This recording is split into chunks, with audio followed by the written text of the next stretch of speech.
I was like, you take naps, bro? And he's like, no, I have enough energy. Like, I don't take naps or I can't sleep at night. And I'm the same way. Like, I don't take naps. So I was like, bro, like, we really relate to each other.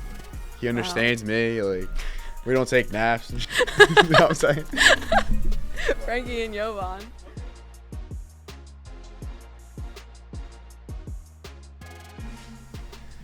What's up, Union fans? For the first time in 2025, welcome back to the Doop presented by Subaru, the Philadelphia Union's in-house podcast that helps our fans get to know who our players are on and off the field.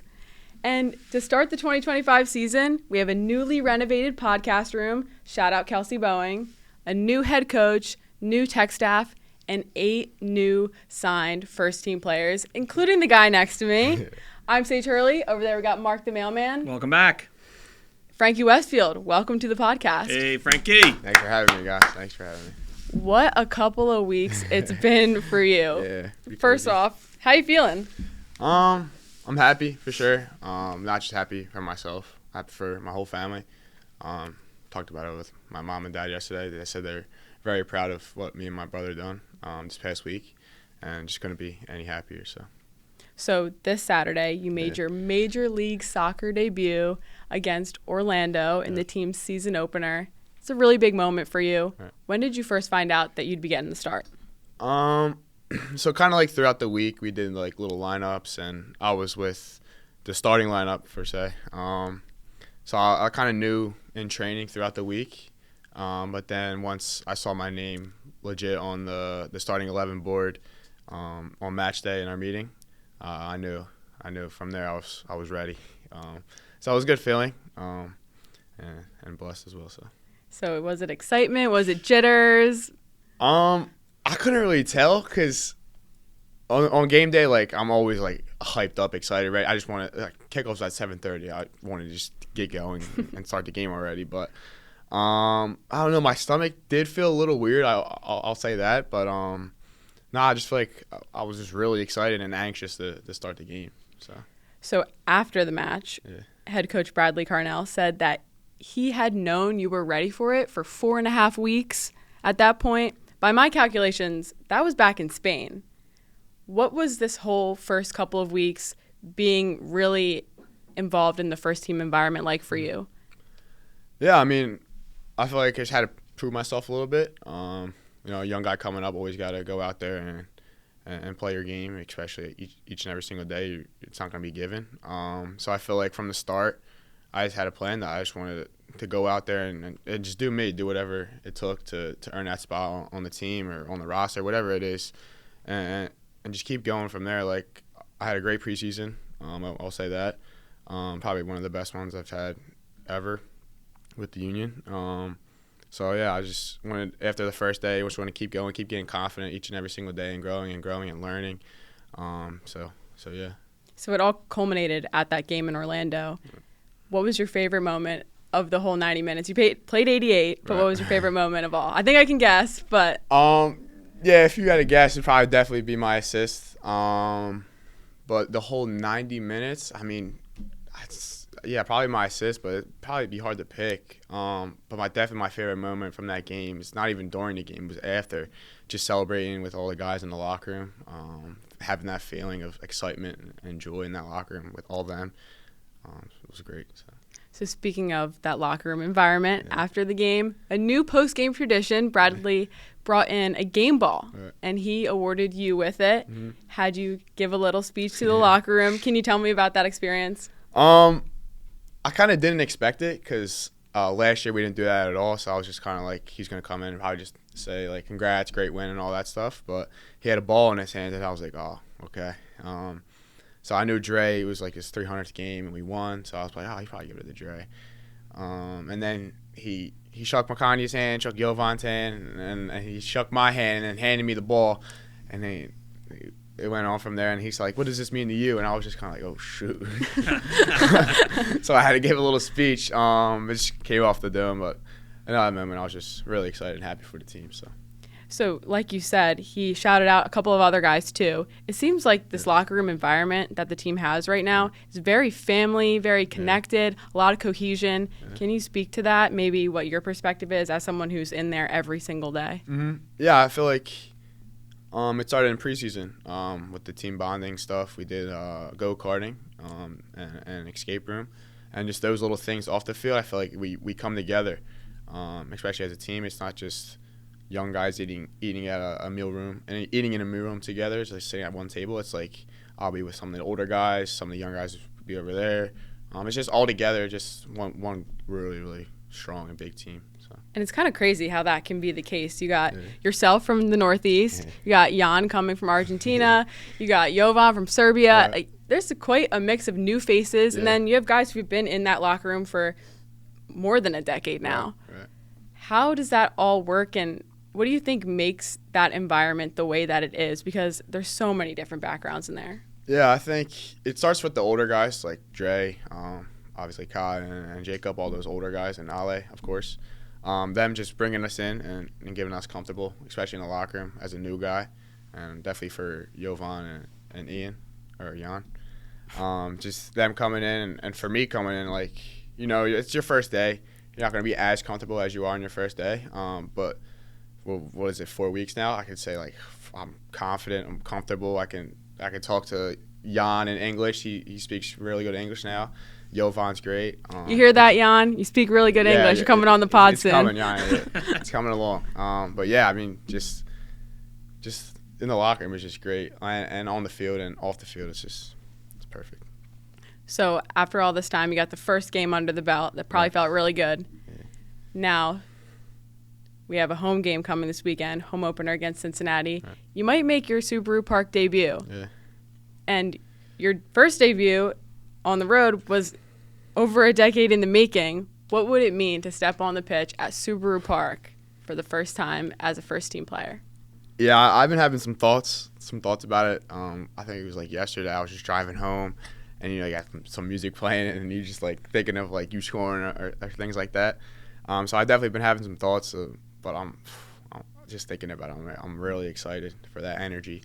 Got a little taste of it last year in the Eastern Conference Final with the second team, but that was just one little stretch or a little part of the stadium. I can't wait for the whole thing. So it's gonna be great. So the Westfields, they don't mess around about their family or their sports. Nah. Last year, when you had a couple of short-term call-ups for the first team, they came out in droves. They showed up. They showed out. I do a little pregame show at Union Yards before the matches, and I would look out, and I would see a bunch of Frankie twins. Everywhere I looked, there was someone who looked exactly like you, and they were so excited to support you, even though you didn't get on the field. But they were just happy to be there and be part of it. Yeah. Who's coming to the game on Saturday? Well, definitely all my family, brothers, sisters, mom and dad, and then I actually think my sister has a game, like a basketball game at 5, and they're gonna make it or drive right there after the game. Nice. Because they don't want to miss it. And I think both grandparents on both sides are gonna come, and then I think just maybe aunts and uncles. But I have a lot of friends text me that they want to come as well. So better get those ticket requests in. Yeah, looking like a sellout for sure. I gotta do that soon. So. Is it cool to have your family all there and kind of being able to spend time together, but for you in a way? Yeah, I mean, they would come to all the games last year. And they would tailgate the Union 2 games, and after the game, I would just walk over and enjoy the end of the tailgate for like 30 minutes. And those tailgates, the tailgates are great. Mm-hmm. So even after the game, just chilling, relaxing with them, it's great. So. Speaking of family, all over the news this week, you have the Westfield brothers. It's Frankie Westfield week at the Union. He did a mic'd up this morning. I did the post-game interview with him on Saturday. He's on the podcast today, and him and his brother were on CBS. They did an interview because your brother played in the Philadelphia Catholic League final, and Father Judge, they won for the first time since 1998, I think it was. 98. How about that you and your brother both got to share probably the biggest sports weekend of your career? Yeah, it's crazy to think about, but super proud. What did he have to say after his game, and did you guys get to talk about how this came to be on the same weekend? Like, what a coincidence. So, like, I'll say, like, he's the type of person that doesn't really say much. You'll ask him how his day is. You'll be like, oh, it was good. And then that's all you'll get. So I'm not going to lie, Rock, you can speak up a little bit more. But we didn't really chat about it too much. It just kind of came natural to us. I mean, it was just another game for me and another game for him. But there was obviously more on the line. But we just took it as another weekend of just games. And we were blessed enough for him to win the championship and for me to debut and get that assist. So, yeah, I just feel like we're truly blessed. So we got off the plane from Orlando at 2 o'clock in the morning on Sunday morning after the Saturday game. Yeah. And then you were at his game the next day. Yeah. What was the environment like at the Palestra? I'll say that's one of my favorite sports venues for sure I've ever been to. For sure. It's the Cathedral of basketball, and what a place to have a game. All right. What was it like there? So I was there for the semifinal, but the semifinal was nothing like the final. I just want to say this: there was probably light blue shirts everywhere for Judge. I think it was packed with all Judge fans. But yeah, I mean, just two student sections chirping at each other, chirping at the players, even like 30 minutes before warm-ups even started. It was just great, and obviously seeing all my friends in the stands. Shout out Giovanni Lear. It's my boy. He starts all those chants in the student section. But just seeing that environment and seeing like those guys go at it in the student sections is, I think, makes the game what it is in that moment. So. And then I saw a picture of him, your brother, taking down the netting on the basketball hoop. Yeah. That had to be pretty cool to see. Yeah, we were on the court, me and Cab. We were trying to capture a good picture, but we couldn't. We were all the way in the back, and we couldn't really get a good photo. But we got some good photographers to get a good one. So. And then he had a little bit of a shout out to you in there, in a way. In a way, yeah. He did throw up that's a dub. So I guess he's just trying to copy me or be me or whatever. But if you want to say that, but, copy you, honor you, whatever. The older brother type of thing. Yeah, he wants to be like me. So after all of that incredible excitement all weekend, news stations like CBS were reaching out. Jonathan Tannenwald wrote a really good article about the two of you. How does it feel to see your last name in the headlines of Philadelphia's biggest news outlets, next to things about teams that you've watched your entire life, including the Union and then the rest of the sports teams in town? Is that crazy to think about? Yeah, I mean, it's definitely crazy, especially for me. Looking at even like in this room, just looking at all the pictures of like the Union guys. I've been, like I said before, I've been watching them ever since I was younger, and ever since they started. And now to finally play and debut for them is a dream come true. And I feel like for Rocco as well. Even when I was growing up personally, I had goals, obviously, and one was to play for Union, but one was also to play in a rivalry game. It's Judge Ryan, two rivalries in the Northeast. One of my dreams was to play in one of those because it's obviously great if you've ever been to one. A lot of fans, whether it's basketball, soccer, baseball, whatever it is, was obviously playing one of them. And to seeing Rocco play in one of them, have a great game, whether it was at the Palestra or at Judge, each game is just makes me happy as well. So before you came in here, we were actually talking about the soccer and the basketball of it all, and someone posed the question, who is better at the opposing brother's sport? Are you a better basketball player than Rocco is a soccer player, or is he a better soccer player than you are basketball player? Nah, I'm definitely a better basketball player. Oh, we knew that answer was coming. No, like if you see him juggle, like it's terrible. Like we do like two touch, or we try to do two touch to keep it up, and I'm not gonna lie, he drops it every time. But like I used to play basketball growing up, so I probably played basketball longer than he played soccer, so it kind of gives me a little edge on things. But so let's take it from the start. I know a lot of people are starting to know who you are because of your amazing performance on Saturday, and then obviously your MLS Next Pro heroics last season. But for fans who don't know, you're from Northeast Philadelphia. You grew up in a very sports-oriented household with a ton of cousins who play sports too. Let's talk about your journey. Where did this love for soccer start? I would say a local club, Philly Soccer Club, or Copa. I started there when I was 4 and played like the little in-house league where you'd play, you get a little pretzel and like a Gatorade after the game, like or chips or like a little snack after the game. I started there, and I think I played for the snacks obviously when I was little. But I just like growing up, me and all my siblings, we played all the sports growing up. I played soccer, baseball, basketball. We swam in the summer. A lot of people don't really think we did that, but we did. Someone asked a question about it in the mailbag, so get ready. Okay. Ooh, yeah, it's coming. I played lacrosse. Like we played all sports. So I mean, yeah, growing up we were definitely a busy family, especially our parents getting us from one practice to the other practice. But that's a lot of kids to get a lot of places. Yeah, especially if we had 2 practices one night. Some days I would have I did track and soccer, and they were in the same season, so I would go to track practice. It would be right after school. I'd go to track from 3:30 to 5, and then I'd have practice for soccer at like 5:30. But like the thing about the Northeast is like everything's within like 5 minutes of each other. So my track practice was like 5 minutes away from the soccer field, so I can just get like when I was little, I could just get picked up. My mom takes me there, and then that's it. So when did the union come into the picture among all that? Yeah, I was obviously playing in a tournament when I was little, with my club, and I got scouted by one of the coaches for the union. They invited me to come and I guess trial or practice with the union juniors at the time.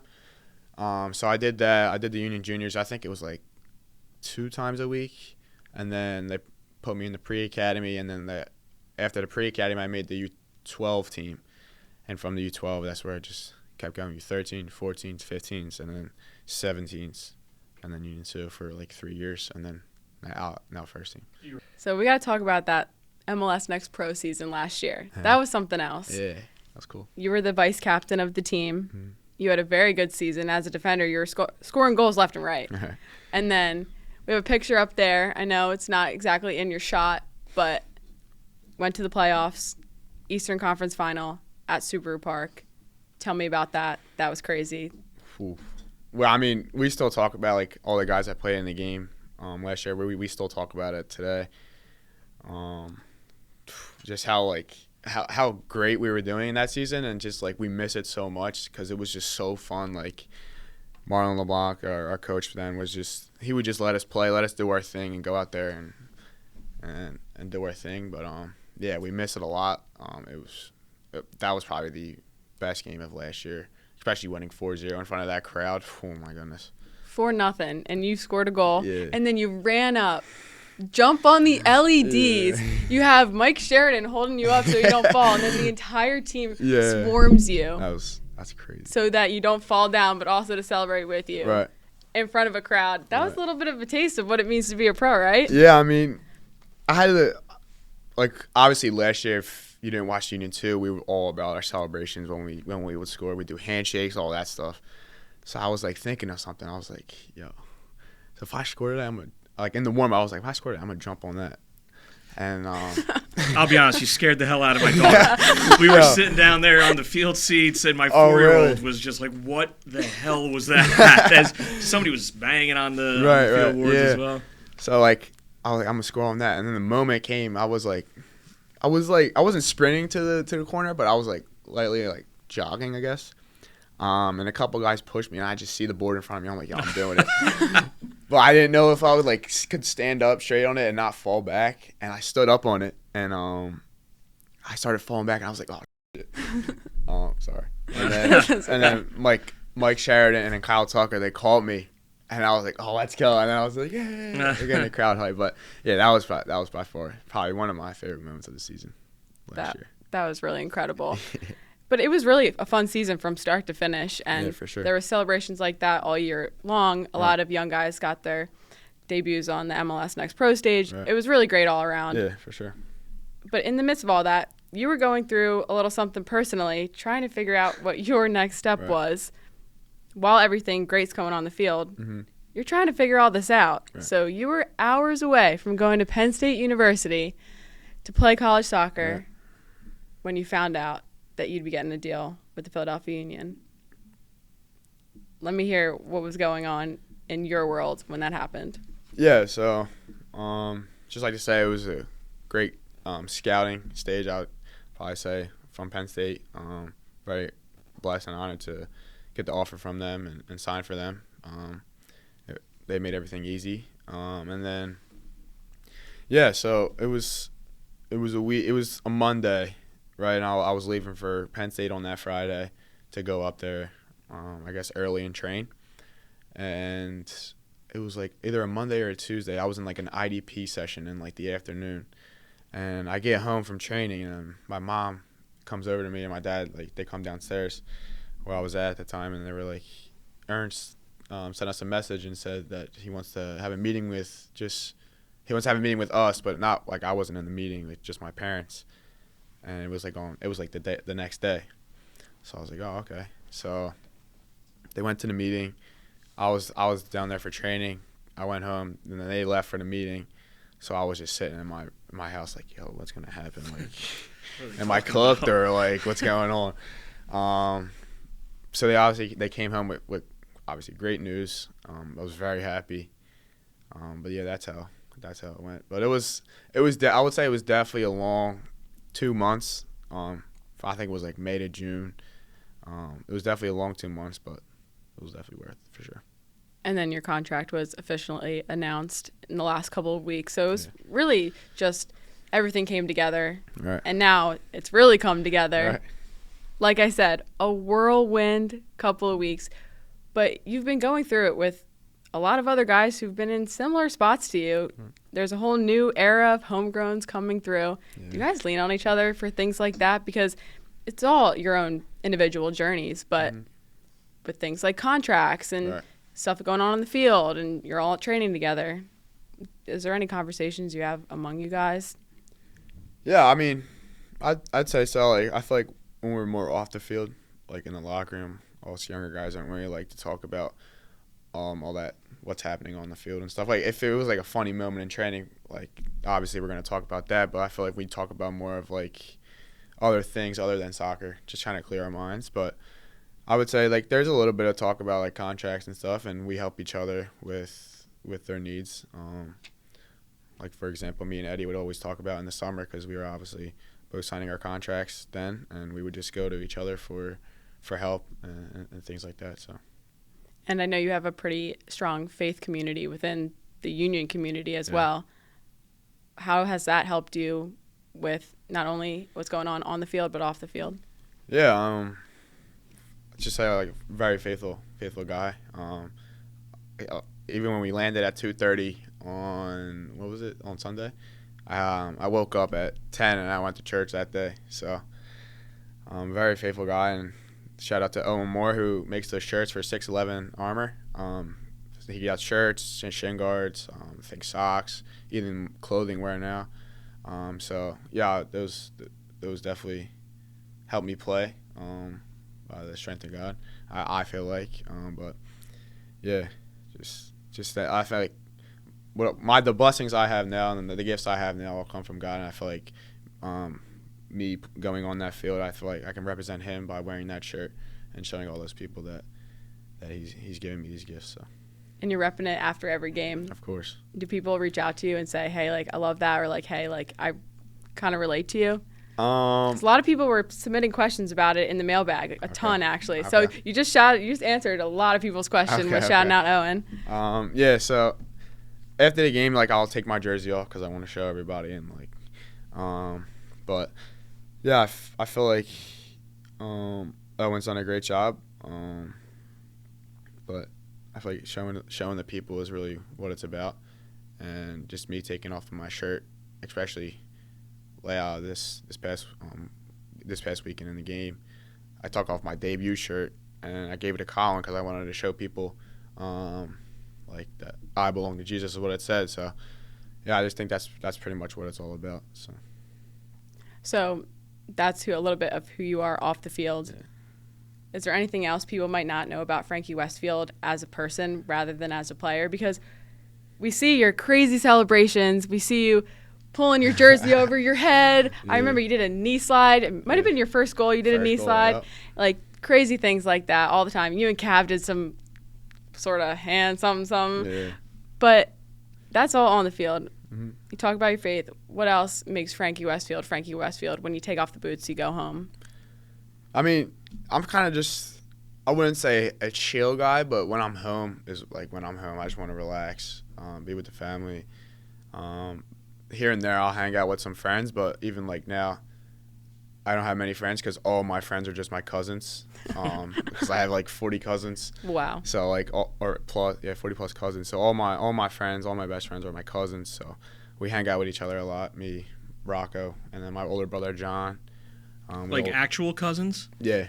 Or just like because we say cousins? No, yeah, actual cousins. Like yeah. It's a big family. Yeah. So that's probably just like I like to chill. So that's about it. Nothing really special to it. I told you when I go to Union Yards, there's not just a couple people that look like Frankie. There are dozens of people that look like Frankie. That's tremendous. Get the numbers up. So if you look around Union Yards and you say, that person kind of looks like Frankie, they're probably a cousin or a brother or something. Yeah, most likely my brother or my dad. That's what people say. So. And you grew up, along with your cousins, with Sullivans too, and the Craigs. Yeah. Then you and your brother. Those are kind of like Union families right there. Mm-hmm. How do you guys even know each other outside of all this? Yeah, well, we all, like the Craigs grew up right down the street from where I live, and then the Sullivans not too far in Bridesburg. We all kind of played at local clubs. I think the Sullivans played at Lighthouse, and I played at Philly Soccer with me and my brothers, and same with the Craigs. They played at Lighthouse and Philly Soccer, and a little bit of Fishtown too. But yeah, I feel like when we were younger, we would just always play against each other. We would practice against each other. Mr. Sullivan, Quinn's dad and Kevin's dad, he would run St. Joe's Prep soccer camp, and we would always go to that. We'd always go to our Archbishop, all the high school soccer camps and all that stuff. We would always go to it together because we'd always play against each other. So, yeah. Not everybody gets to have two of their closest friends on their professional soccer team. Like, that's very unique. Yeah, and it's good to have too, especially with Quinn's experience, going to him for help, and then just having like a buddy like Kevin, just to always pick on and mess with. So. And to dye your hair blonde in preseason when you need it. Yeah, we were just bored. Well, I got to bring it now that I brought it up. You might as well tell the people. Remember last year when Frankie Westfield had blonde hair and then people couldn't tell the difference between Kevin and Frankie? It's coming back. I'll tell you that. It's coming back in the summer. It's coming back. I really liked it. I'm not going to lie. Yeah? It's coming back. Are you going to let Kevin do it again? Nah, maybe. I bought the same. So when we got back from Florida, it was like, I'm not going to lie. In Florida, my hair was not the way I wanted it to look. It was more orange than like a blonde.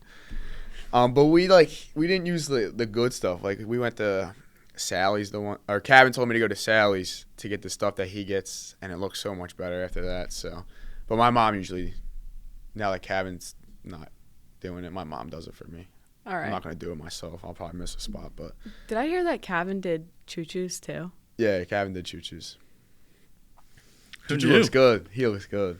I'm not gonna lie. All right, so I think maybe between you, Cav, and Choo Choo, you should all do it, and then I feel like the opposing team is just gonna lose track of you guys running around the field, exactly. right? That's what maybe strategic. Like me and Cav. Yeah, me and Cav need some tattoos too, to catch up to Choo Choo. But yeah. I wouldn't mind that. We can do some temporary ones. Yeah, we could do that. Yeah, that'd be pretty cool. It'll right? be sweat and then it'll just like fade away. Oh, yeah, it might. Whatever. It would still confuse the opposing team. So you and Cav are two of the 12 homegrowns that are on the first team right now, currently. That's a lot. Yeah, it's a lot. So we're going to ask you some questions about your fellow homegrowns, some superlatives, if you will. Okay. You ready, Mark? Yeah, and be honest about it. Yeah, I will. Don't hold back. Of course. For real. Honesty. Because who did we do this with last year? Maybe Rafa? I forget. I don't remember, but we did this one time last year, and they had some pretty crazy answers. About... Like lying crazy or? I don't know. All right. But they were very honest. Okay. Okay, I'll be honest. So we'll take it from the top with some easy ones. Who's the most book smart homegrown? Book smart. I'd probably say either Quinn or Donna. I was going to say it's probably not Kevin based off of the start of that Apple episode. Dono doesn't even count because he's not homegrown. And shoot. I say that all the time. So probably Quinn, yeah. Probably Okay. Quinn. And he's in school right now. Quinn? Yeah, he said he's taking a poetry class. And yeah, it's like we made him make a poem ahead of the first game. It's dropping on social soon. A haiku about the home opener. And he did it. Yeah, he did it. Can't wait to see that out. Okay, most street smart. I'm not going to say myself. So You're all from the same street, so. You're right. I'm not going to say myself. I'll probably say Kevin. Growing up in Bridesburg, you got to be street smart. And same with Quinn. But I think Kevin a little more. Growing up in Bridesburg, you got to be a little street smart. So. Kevin, the most street smart. Nah, yeah. He's only 15. But He's still, only 15. like, you get, like, growing up in Bridesburg, like, come on now. I mean, I don't know. Yeah, I'll say Kevin. Most likely to be late for training. Ooh, Eddie or Neil? I'll probably pick Eddie. Eddie. That was quick. Oh, yes. Whew. Sorry, Ed, but. Who is the best driver of the homegrowns? Who would you want to get in the car with the most? And then who would you want to get in the car with the least? The least? Well, I've never been in a car with Rafa, Nate. Like, I've never been in a car with them. I've been in a car with Quinn. He does pretty well. He drives well.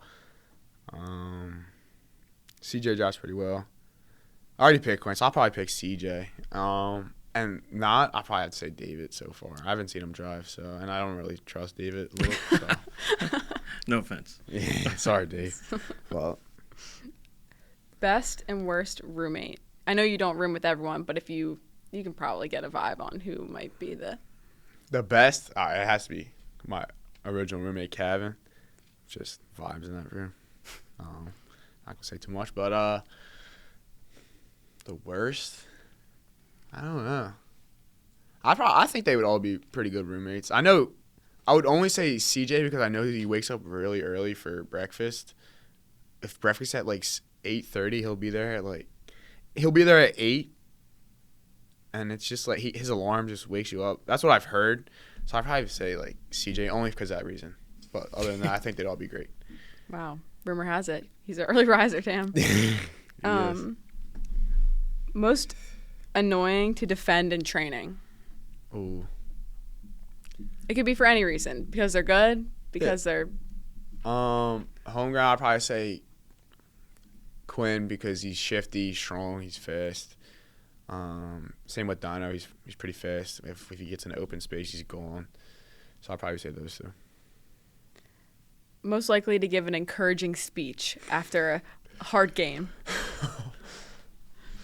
I'd probably say Rafa. I can see Rafa doing that. He's been pretty vocal these past couple of weeks. So. On the opposite end of all that, the biggest smack talker. I mean, if you ask them that, they'll probably say me.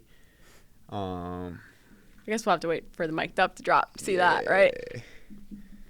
But I don't know. None of them really. I mean, I go at it with Kevin and Quinn all the time, but we always used to do that. We always do that a lot in training. That's like brotherly. Yeah. Like you're just the third brother. Like in preseason, me and Kev would go at it like pretty much every day. I mean, then we're roommates though, so we would like when we step off the field, it'd be fine. So I mean, really, none of them can compete with me in trash talk. So I'm gonna probably say myself. All right. They're all too nice. I mean, probably Rafa too. He can yap a little bit. Want to throw one out there, Mark? Who's the ultimate vibes guy? Ultimate vibes. Yo, non-homegrown, I'm going to say Mike Sheridan.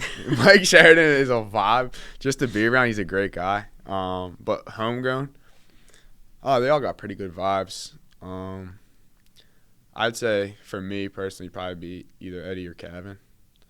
Those two. Eddie's, yeah. All right. Who has the best and worst aux? Oh, that's a good one. I'm gonna age. What does that mean? Is that why you skip those on the? Yeah. What is aux?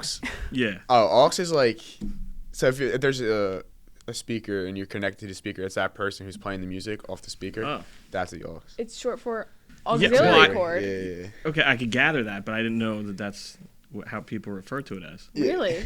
Never. Listen, Well, now that we have 41. 15-year-olds, 19-year-olds on the podcast, we got to get hip. Yeah. All 12 of these homegrowns are younger than me.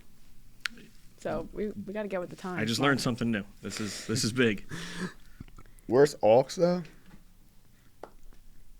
I don't know. Cabin doesn't. He has no good aux. I'll tell you that. His country music's good though, but other like hype up song in the. Someone else said that. So for the season ticket member gift, we did like a playlist of all you guys pick like your favorite songs. Mm-hmm. Cavs, I was so confused by it. It was Zombies by the Cranberries. Like how That's does a good that? shout. I like that song. But that Zombies. he wasn't even alive when that song was made. Probably by like 10, 15 years. Yeah, I mean, I remember one last year. We were it was before a game. We were in the locker room, and he was playing music, and I was like, dude, who is on the aux right now? It was terrible. But like at preseason, we would have a little speaker, and we would play it on the balcony at night, and he was like playing some good country music. We were just vibing. But worst aux, I'll probably just say Dono. I can't see Dono listening to music. Oh, Dono's not even. What am I doing? It's twice now. But he can count. Like it's yeah. He's a homegrown, bro. He's part of that crew, you know. Yeah, he's just with us every day. Like he's just a homegrown. You heard it here first. Dono is a homegrown. Dono is got a 13 homegrown. now. 13 homegrown. The roster won't agree, but 12 and a half. Dono is a homegrown. Between the half you gave Mike and the half you gave Dono. 13. Now There you go. Like two. Even it out. And then who's the best aux? Eddie's got to go to aux. All right. Not me. Who's the biggest class clown?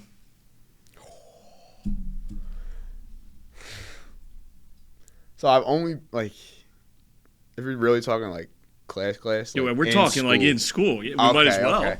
Well, I've only been in class. Like I've had a lot of classes with Eddie. I have none with Cabin, so I couldn't really tell. But Rick's definitely not a class clown. David's pretty. He's pretty funny in class. So I'll probably say David. All right. All right. The others I can't. I haven't been in class with them. So. All right. So then in the locker room. In the locker room, I feel like for all of us, we just kind of do our own thing. When we had this little corner. It's like Quinn, Marcus, me, Neil, Nate, Rafa, and we're all like right there. So we kind of just do our own thing. Squad. Yeah. But I'd probably say David again. He's pretty outgoing. He plays the music sometimes, and he can be loud.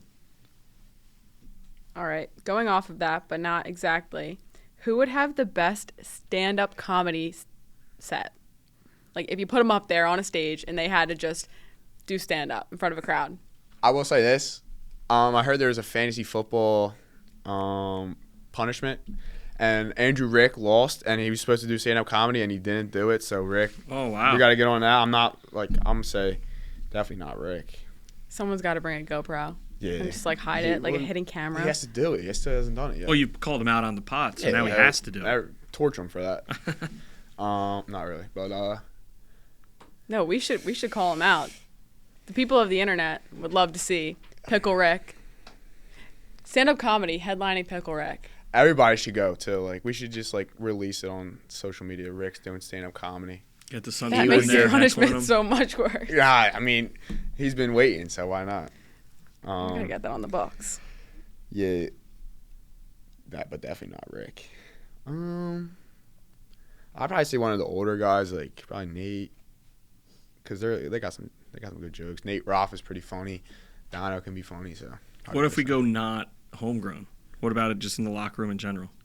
Hi Ale. Ollie's got some jokes. Some of his jokes go over the head, like some of your head sometimes, but like you'll think back like, yo, what?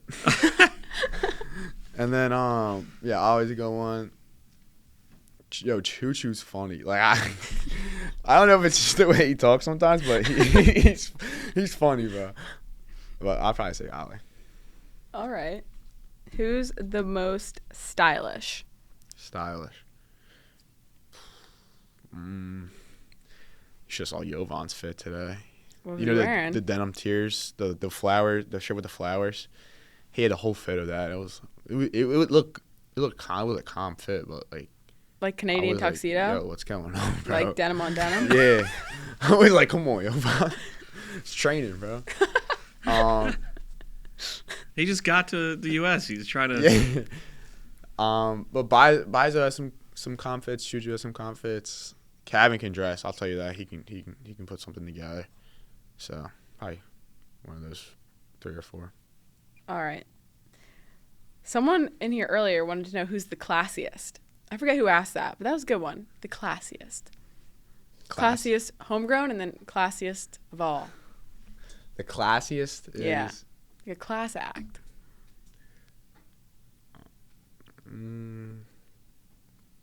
Yeah, I'd probably just say, like, Rafa, like Dono. The whole team, though, Yeah. Oliver Semla. Classy guy. Classy guy, yeah. Classy guy. Classy guy. Ollie. Yeah. All right. This is the real last one. Who would be the best podcast guest that I haven't had on yet? Like, what homegrown needs to get on this podcast and start talking? Eddie Davis.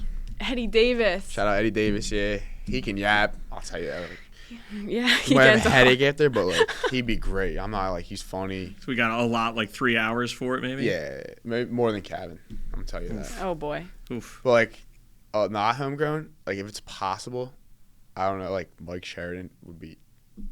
Yeah, I think that one would go viral. Everyone likes Mike. He's a second team player, but he's a first team guy. Like, he's with us yesterday. He's with us today. He's with us all preseason. So I mean, he's just the guy. So, All right. But Good yeah. to know. We'll Yeah. we'll bring that to the production meeting for real. All right. All right, we're gonna get to Mark's questions very soon, but first, we have a message from our sponsor. Your local Subaru retailer has a lot in common with the roster of the Philadelphia Union. There's no I in team. There's no I in Subaru either. Leave it all on the pitch. Leave your keys with them and go enjoy the comfortable service waiting area. Subaru and local Subaru retailers are proud to support the Philadelphia Union. Visit RK Subaru of Vineland to score big during the Subaru A Lot to Love event going on now. Subaru has teamed up with the Philadelphia Union and Greater Philadelphia area Subaru retailers to make a difference in our community and at Subaru Park. Together, we've helped hundreds of pets get adopted at the stadium.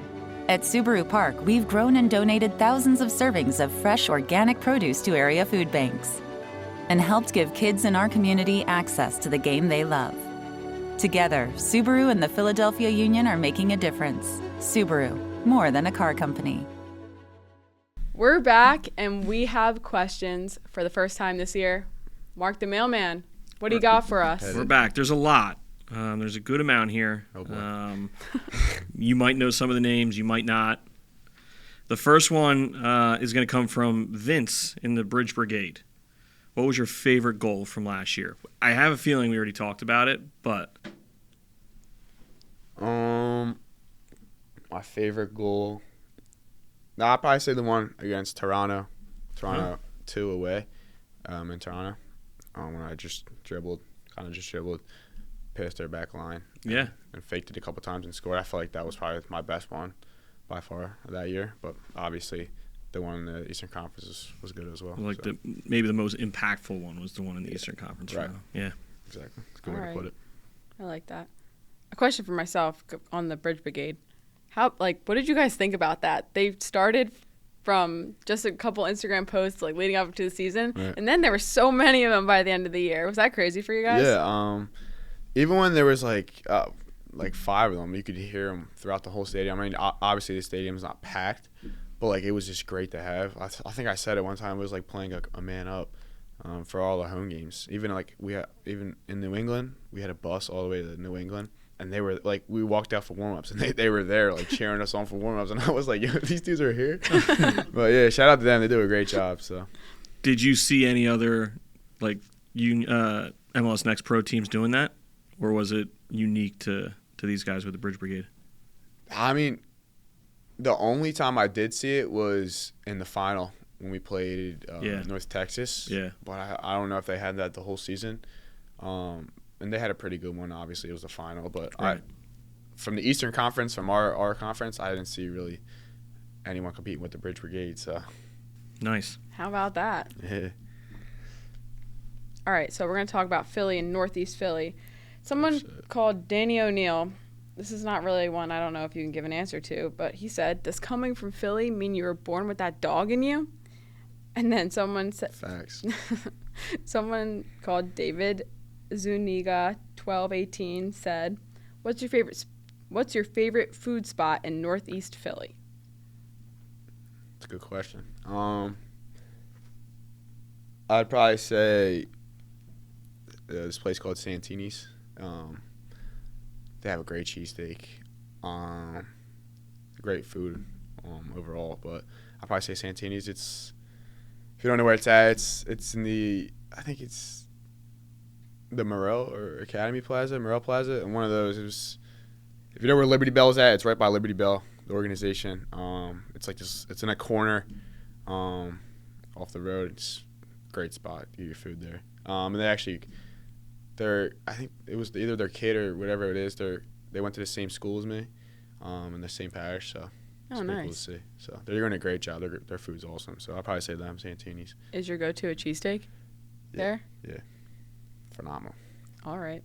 But my go-to cheesesteak overall, I'll say, is from Steve's Princess Steaks, 100%.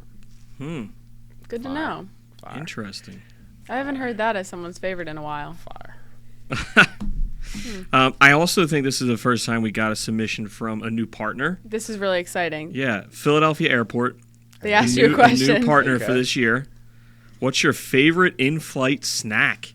That's a good question. I don't really snack a lot on the flight. That's just the way I am. I like to sleep the whole time or just watch a movie and not worry about anything. But if it's a long flight, I'd probably say something like a bag of chips or like candy. Sour Punch bites. I don't know if that's healthy. I wanted you to get specific here. Yeah. Sour Punch bites. I'm pretty sure Kevin said the exact same thing. I put them on. Don't say that. I put them on them. He's going to say I didn't, but I did. Yeah, so I'll probably say Sour Punch bites, but either like some candy or a bag of chips, and always got to have water. So. Do you like flying? Yeah, I don't mind it. When I was little, no. I think I missed a trip in the academy just to because I was scared to fly. Is there anybody on the team that's scared to fly? I don't think so. I mean, I guess you kind of have to be used to it. But. Yeah, I was used to it now. But yeah, I missed a trip when it was like U13. I was just scared to fly, so I didn't go. Wow. Worked out. When did you get over that? The next trip when you have to go. the next trip, I was like, I guess I got to go. So, yeah. All right. Silly Jilly. We got the swimming question now. She wants to know, since you were at one time a competitive swimmer, do you know of anyone on the team who could beat you in a race? Not that I know of. In Clearwater, there was like a pool in the back, and I was in there a lot because I liked being in the water. And we would do we would do starts, we would do all that stuff. It was funny seeing some of the guys swim, but yeah, I don't think anybody could beat me. Any stroke, nothing. All right. Yeah, we're pretty confident in that. So. I've seen some of the guys swim. All right, Eric. Hold on. I have to talk about this because someone did a TikTok while you guys were in Clearwater. It was like start, bench, cut, the pool, the ocean, the hot tub. Oh, yeah. What was your answer? Because I forget. I think I cut the pool. I don't know why. No, that's a good answer. Really? I think I started the ocean. No, I think I started the ocean, cut or benched the hot tub, or benched the pool and cut the hot tub. You gotta cut the hot tub. It's just a hot bath. Whoever was cutting the ocean, I have some serious problems with. Right. That's really messed up. I started that. Yeah, I think I would agree. And I just wanted to get my 2 cents out there because if you're cutting the ocean, like, something wrong. Grow up, go in the ocean. Exactly. Grow up. The ocean's fire. All right, so Eric Bull 12 wants to know, what was your first I'm in the pros now kind of moment?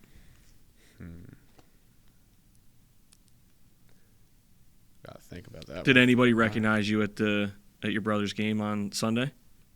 Yeah, I've been recognized, whether it's high school soccer games or or his basketball games. I've been recognized sometimes, but I guess you could say that. But also, now that I'm thinking about it, in the final last year of MLS Next Pro, I was just checking out the pitch, and I was walking back to the locker room, and this fan like stuck out a little portrait of me. I don't know if you saw it after the game. Yeah. It was a fire portrait that had like me and a bunch of other Philly things in the background. So I never got the chance to say thank you because I had to go and I was in a rush, but that was pretty fire. And I was shout out to that guy. Shout out to whoever made that. It's pretty fire. So probably say that. Nice. Wow. Yeah. I'm pretty sure there's going to be more moments like that to come in the next couple of months. Yeah. Jura-Simos76 said, what teammate do you look up to the most on the Union? Leadership-wise, I look up to Ale or Dre, obviously, two really, really, really good captains and just great guys in general, on and off the field. But I'd probably say, like, who I kind of want to not be like, but, like, end up like is I'd probably say Quinn. The way he's going through his path, being a homegrown, and now he's on the U22 initiative, and also is possibly could go to Europe. We'll see, but just something like that for sure. But yeah, those three guys. Grace wants to know, what soccer player overall do you most look up to? Like, who was your kind of guy watching growing up? Yeah, when I was little, I think everybody watched Messi, obviously. Great player, even a very exciting player, just dribbling and all that stuff. So when I was little, Messi, but that's the boring answer. I'd say now, and when I was in the academy, I watched Joshua Kimmich from Bayern Munich because I would also play in the midfield at the center defensive mid sometimes, but also play fullback, and that's what he does. So I was kind of trying to model my game off of his. Just every other right back in Europe. Do you have a European club that you follow, that you root for? Yeah, Arsenal. Oh, hate to hear that. What do you got? I'm a Liverpool guy. Okay. We told you we had to. That's 2-1. Okay. We had a hard deadline, 3:15. We got a game to watch. I'm just kidding. I'm sure Arsenal's probably losing already by the time we watch this podcast. Pulled up on 5 Mob right now. For real. Warm up. Madeline Ann M. Sorry, that was a lot of N's and M's. In your life, who has been the most inspiring? Say my parents. Like I said before, earlier in the podcast, just them, all the sacrifices they made for me, getting me to training each and every single day, and especially my grandpa.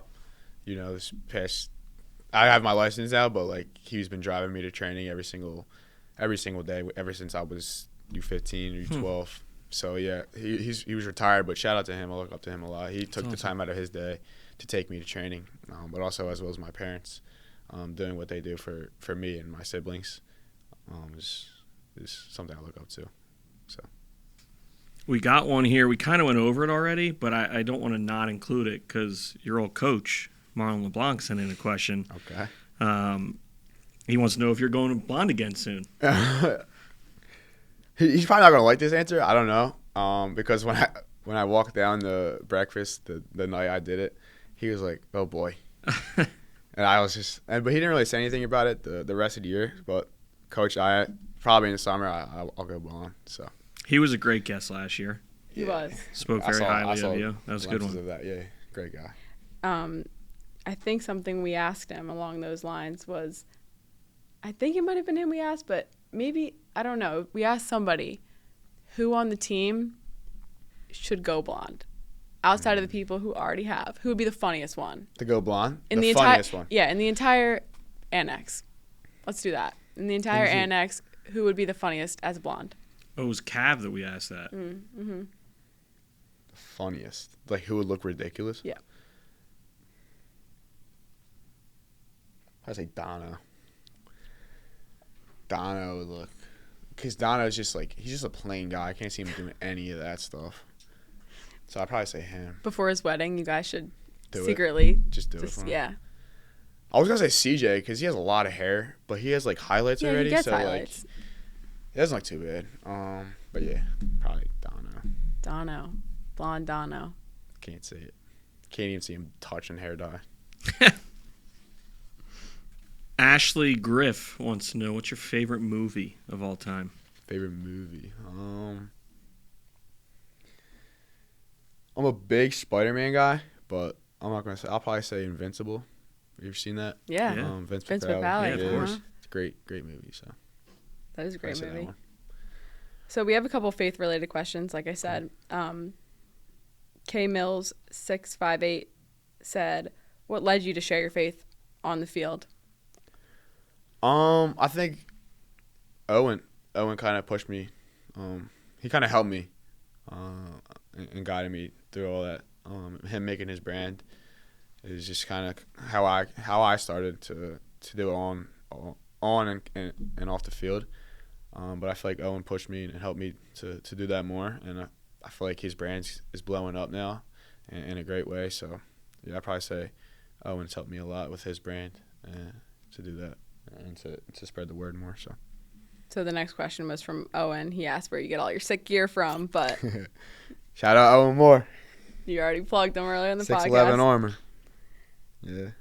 All right, I think you're going to know this next one too. Giovanni Lear. My God. We already talked about this, but does Frankie support Father Judge basketball? Of course. I not just basketball, soccer. I was going to go to Father Judge. Someone asked that too. They asked what high school you would have gone to if you Yeah. didn't go to IC. Similar answer. But yeah, I was probably going to go. I was almost going to go to Judge. I'll say that. Yeah, so I support all the Judge athletics. So. All right. Anthony Benish 28 wants to know, how did That's a Dub start? I'm not going to lie. I don't even know, but I know it was after the Columbus 2 game last year when we beat them 3-1.